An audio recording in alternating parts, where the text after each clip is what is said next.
update ថាអត់ផឹកទេនៅតែចេះជុលបើជុលនឹងមុខហើយត្រូវតែផឹកឥឡូវសុំក្លែមមួយសិនគេថាបើយើងអត់ក្លែមទេផឹកពេកវាខូចសុខភាពឈឺកាពះអត់ផឹកទេ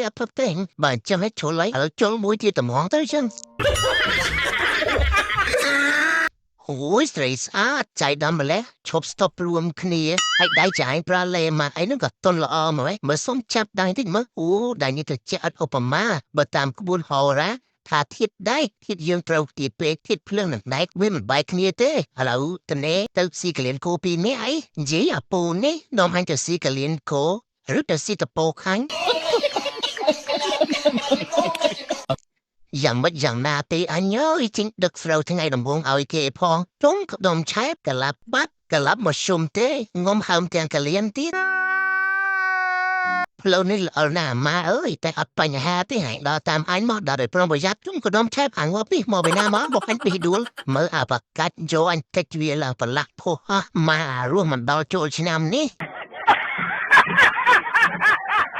ខឹកណាស់អញ្ញាពេលបានស៊ីផឹកត្រាស់ច្រំឲ្យអញធ្វើមហូបធ្វើគ្រឿងក្លែមឲ្យវាឆ្ងាញ់តែមាត់គ្នាវាមិនខ្វងពីក្បាលអញថាអញលវល់ថាអញខ្ជិលបប៉ុណ្ណាទេ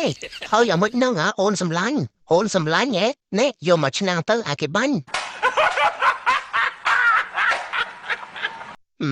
ជូណាលេមតិចទូចសោះទូឯងខឹងចិត្តច្រើនម្ល៉េះមកបើខ្លះបុកទៀតមកណែបុកអញមកដេញបុកមកណែបុកមកមកអញថយស្ពៃហើយឡើងខ្លាំង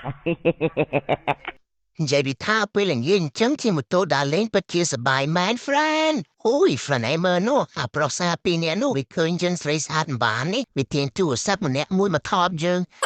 នេះសបញ្ជាក់ឲ្យឃើញថាស្រីស្អាតដូចយើងទៅណាមកណាមិនខ្វះអ្នកតាមញ៉ាយទេនិយាយចឹងអាម៉ាឯងថតចែពីអ្នកនឹងមែនណាអូអត់ផងអញ selfie តាអញក៏ចឹងដែរ